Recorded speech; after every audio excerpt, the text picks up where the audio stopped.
everyone. So today I'm going to be walking you through the process of designing these double-sided tilt mazes in Illustrator. So the first thing I'm going to do is I'm going to show you a little bit of the construction and how they actually look at the end, as well as the materials that I used for them, and then we'll get into Illustrator. And it's actually simpler than you might think. So the first little nerdy fact I feel like I need to share is that these are indeed mazes, not labyrinths. So the difference between a labyrinth on the left and a maze on the right is that with a maze, you have choices in your path, whereas with a labyrinth, you only have a single route that you can take, and it just tends to be long and winding or complex.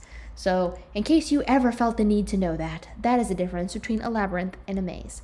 So let's take a look at our design here. So I actually have a double-sided tilt maze, and I have two different styles of how I've created it. Here's the materials. So I just used 1/8 for everything. Normally I would use 1/16. I just didn't have any in stock, so I stuck with what I had lying around. So here's our first side, and you can see it is just a simple acrylic maze. And if you're wondering about this colorful backer, I'm going to show you where I got that. So this is pattern ply, and the background is actually pattern ply as well. In this case, it's an MDF core product that has a hard full color printed design on the front and also on the back. So this is a double-sided one, and this one is single-sided. It also comes in acrylic. So here you can see the other side, and this is actually the first draft, so I made a couple little design changes to it. Mainly, as I redesigned this, I wanted to make sure that the maze itself was all one piece, so you didn't have to like try and find all the little chunks and glue them into place.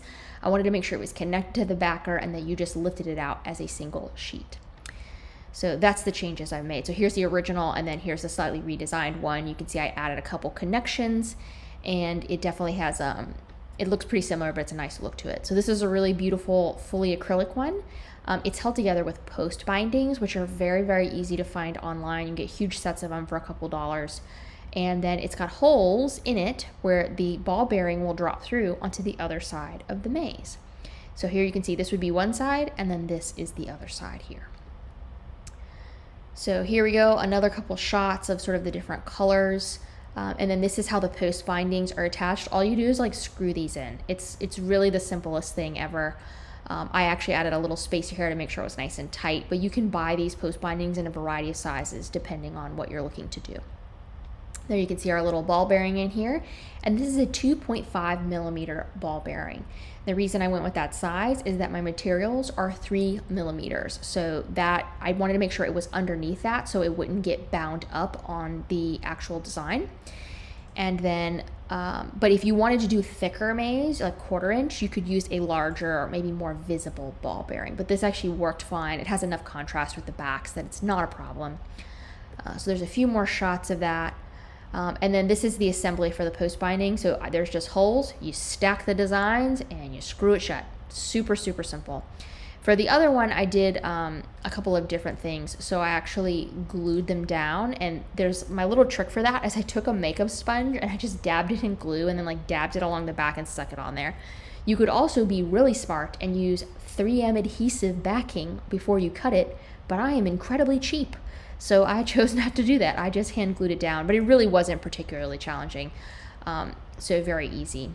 And then with this design where you can see it's not attached, I actually used Weld-On, which is like a water thin acrylic that you syringe along the seams. And you can see the glue a teeny bit here, but it really isn't bad if you have a solid color as your backer. So it still looks really nice. It has a nice seamless look to it if you're not wanting to do the post bindings. It's just another option. So let's actually look at our materials really quick. So let's say you've gotten this far and you're like, I don't want to design a maze. Please don't make me do that.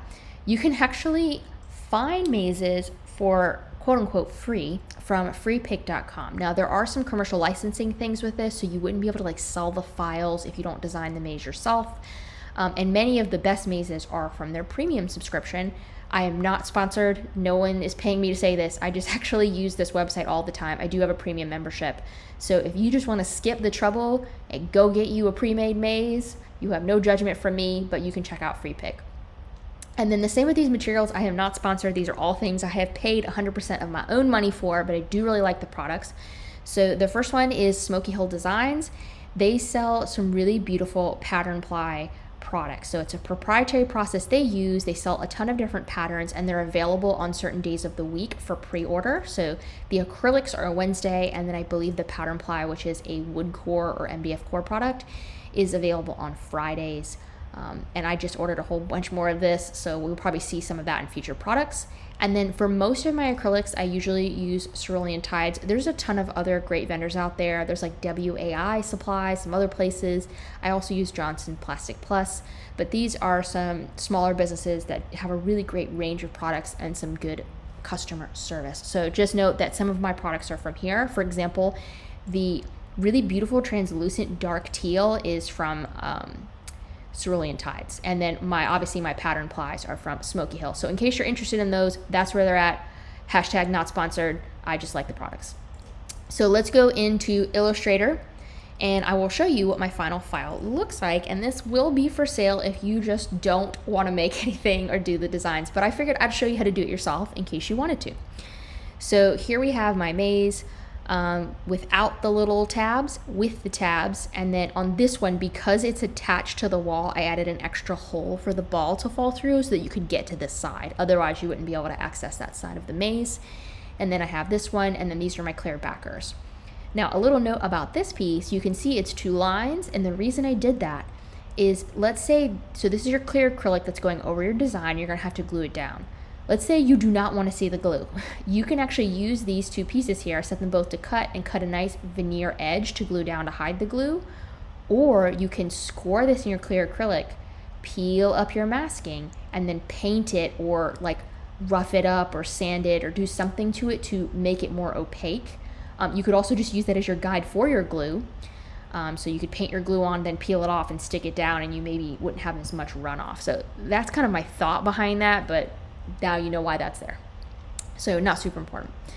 So let's talk about how I would actually design these. So I'm just going to create a new document really quick, and I'm going to set it to Glowforge size, which is 20 inches by 12. It's just a habit. It's not 100% necessary. I always save everything as PDFs, which means they'll come in as the correct size.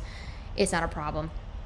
So then the next step I'm going to do is I'm actually just going to draw some circles here, and this is how I adjust it. So the trick for doing any maze, and this would work for squares, and of course I'm getting Adobe emails right now, this would work for squares or a different shape, is just to create basically concentric rings. So I'm going to set this to be clear.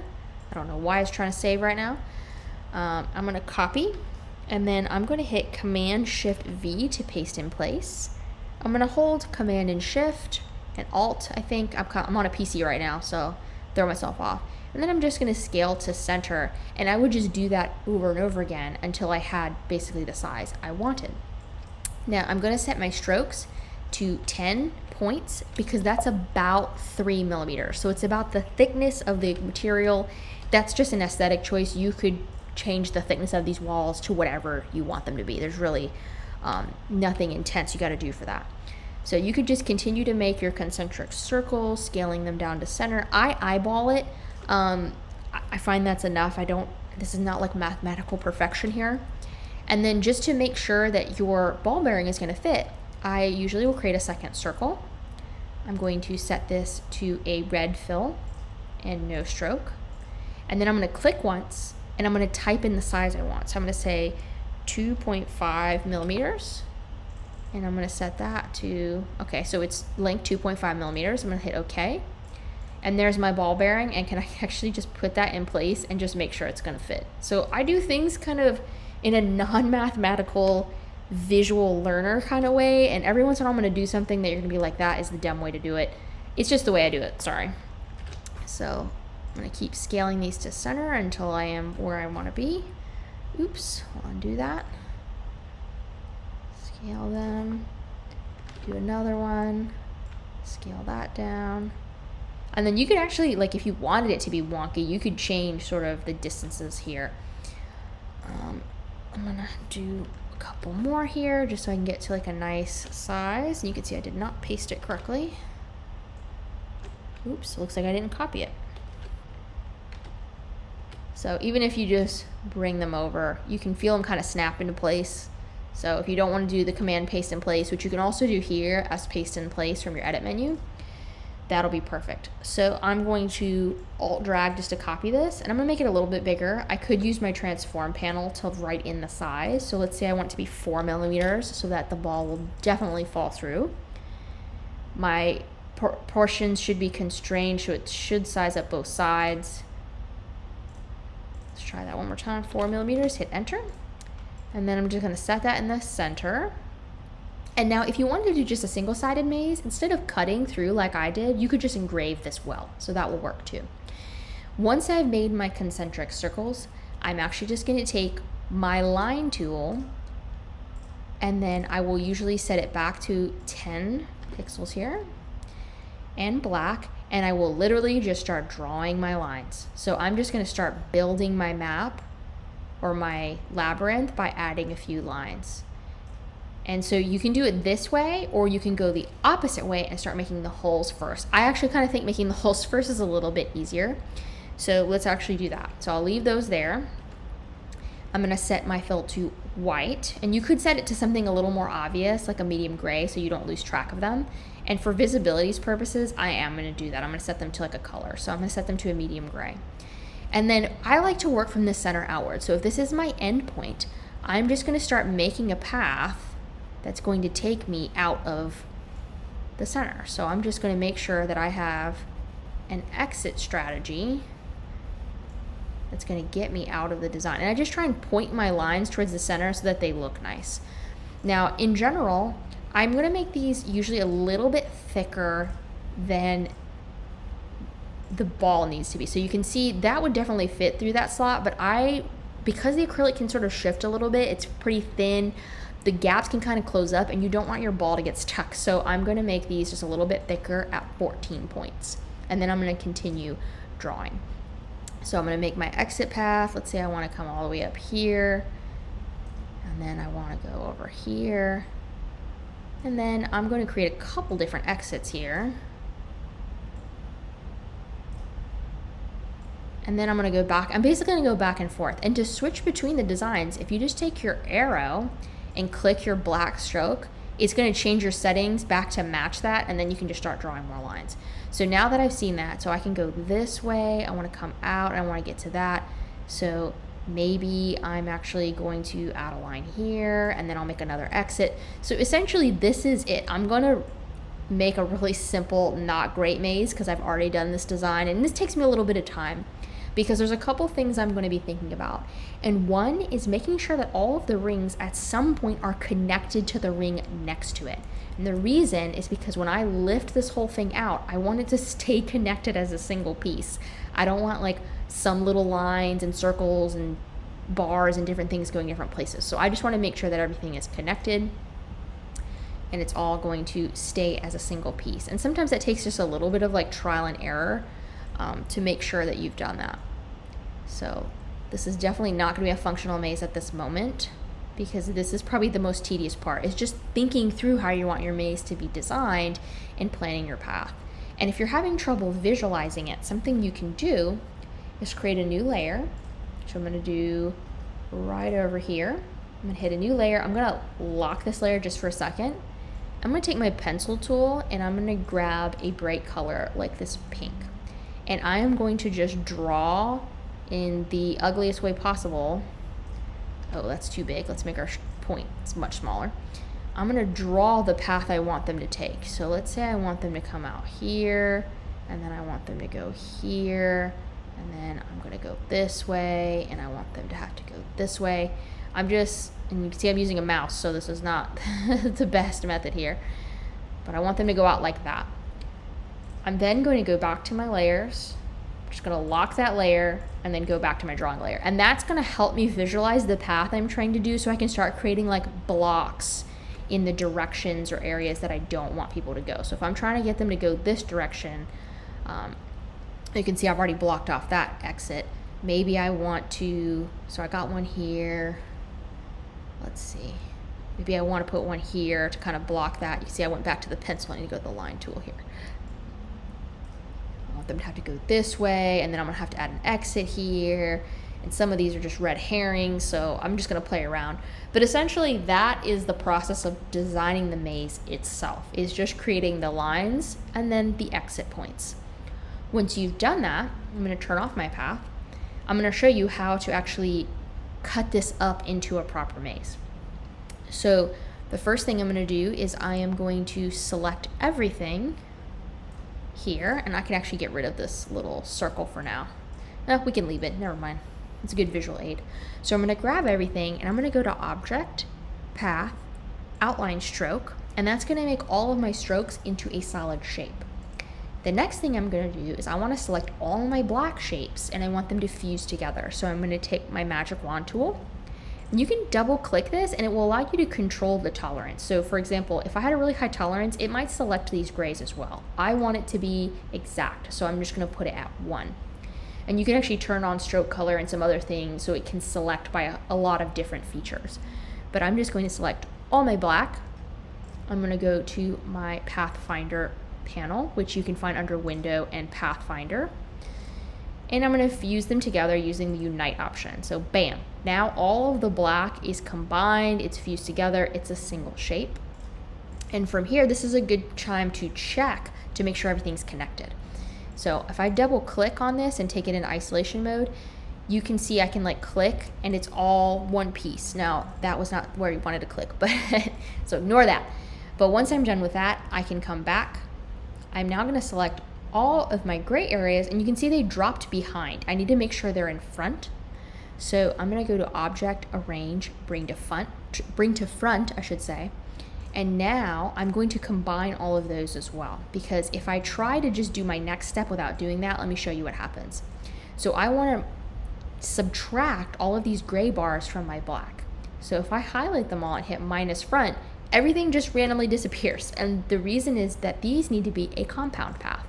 So I'm going to select them all, or if I'm intelligent, use my magic wand and go to Object, Path, Compound Path, Make, and that will make Illustrator view them as a single object.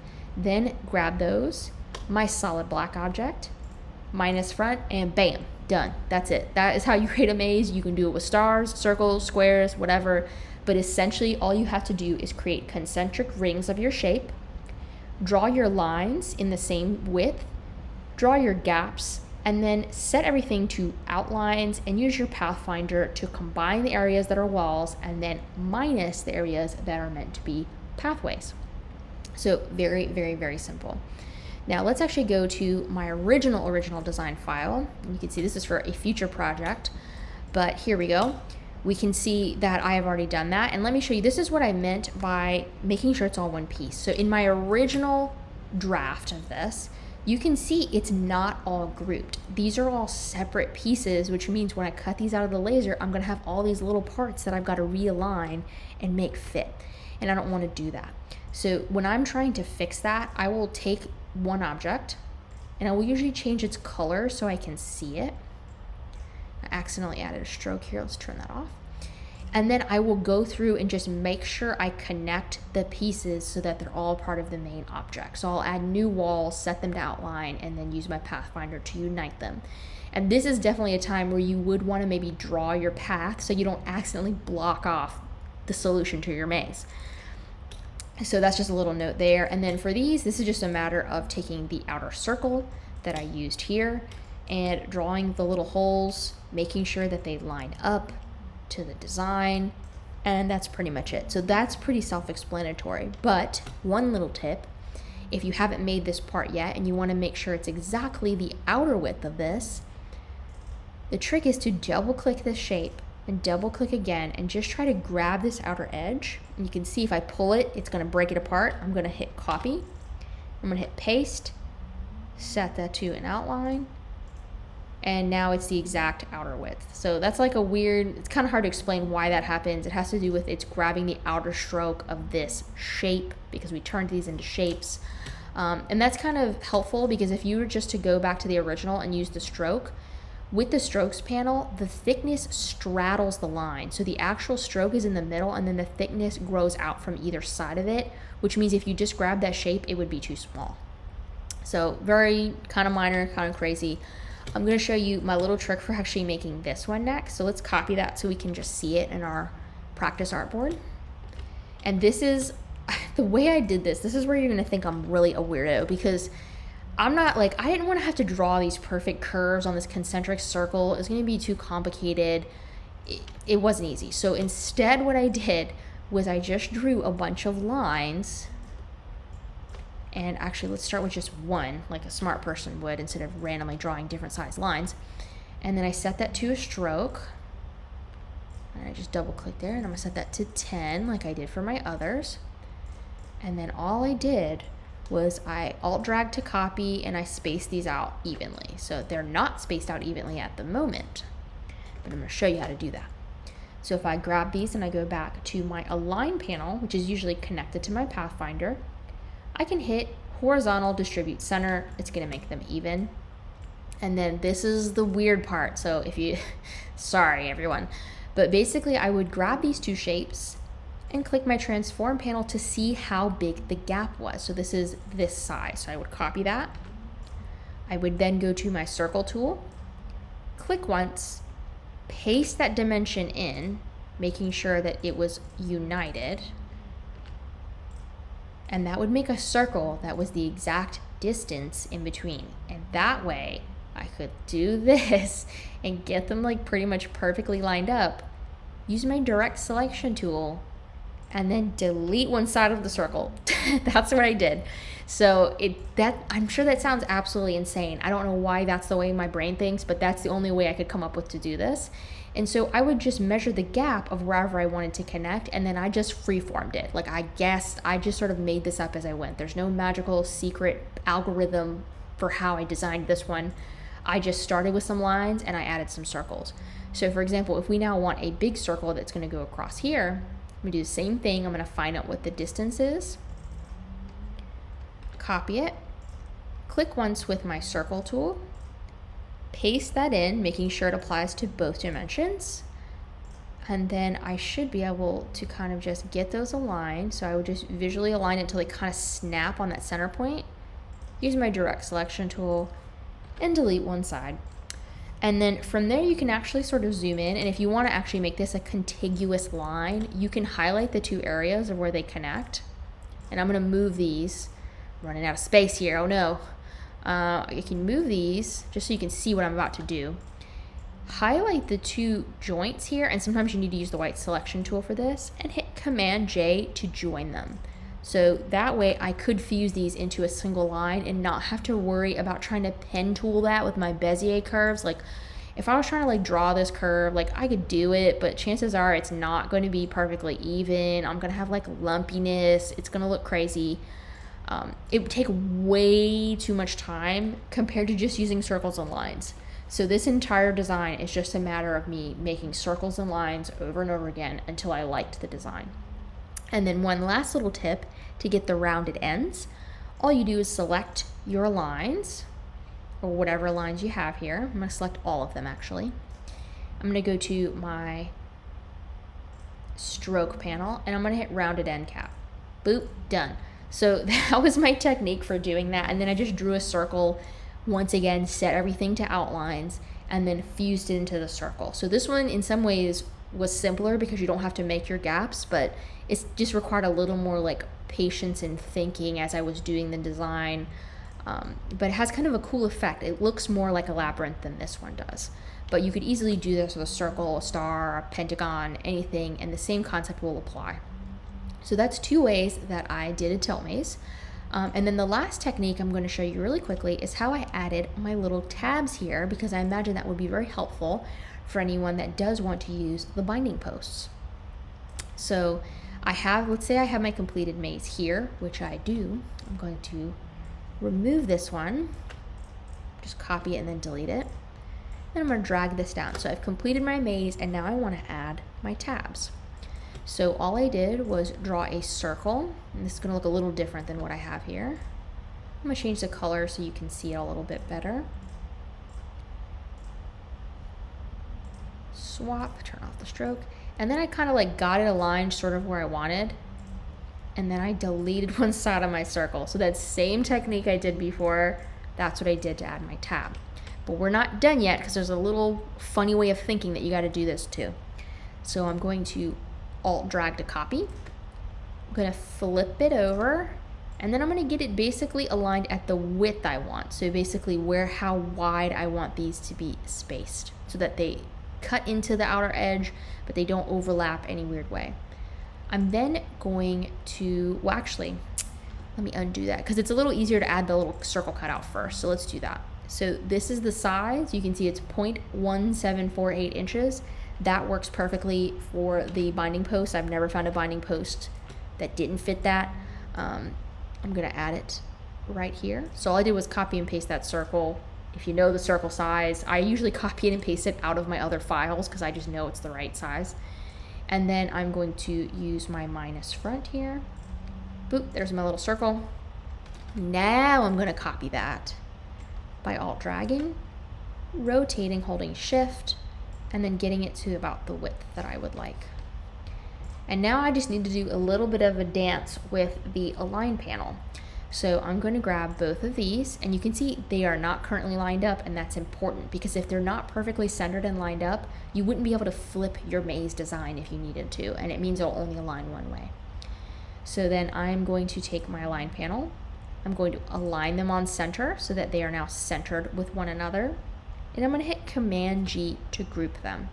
And that's important because I need them to stay at the exact distance. Now I'm going to select both the tabs and my maze, and I'm going to hit center vertically, center horizontally. And that means that they're going to be perfectly in the center of where I need them. And so as I then do that to all of my others, so I would probably copy this piece here and then bring it to my next maze and do the exact same alignment thing. Once they were all aligned, I would then grab these and unite with my Pathfinder. It now becomes one shape, and then before I cut, I will always drag them over top and just make sure that they're correctly aligned and that we're not going to have any problems with them not aligning. Now these ones are obviously, the tabs are not the same size, but that's how I would check that before cutting. So I will go back to this one.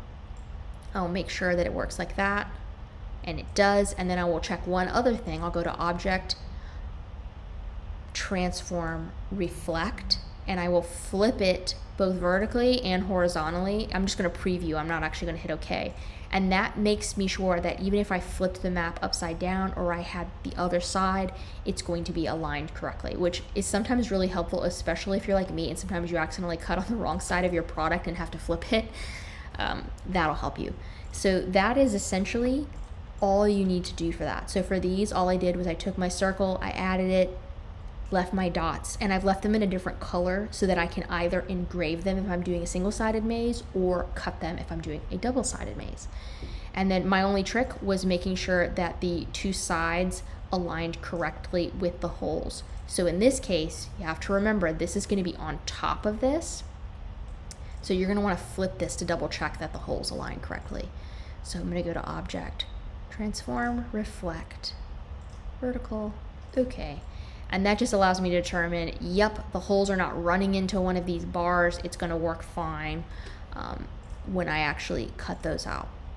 So hopefully that was helpful for you. I know that was kind of like a weird thing, but their mazes are actually really, really simple to create. And they're kind of like a fun little project. But again, if you don't want to create them, there's plenty of other ones that you can download for free and then either use image tracing or pay for a license to get a vector option.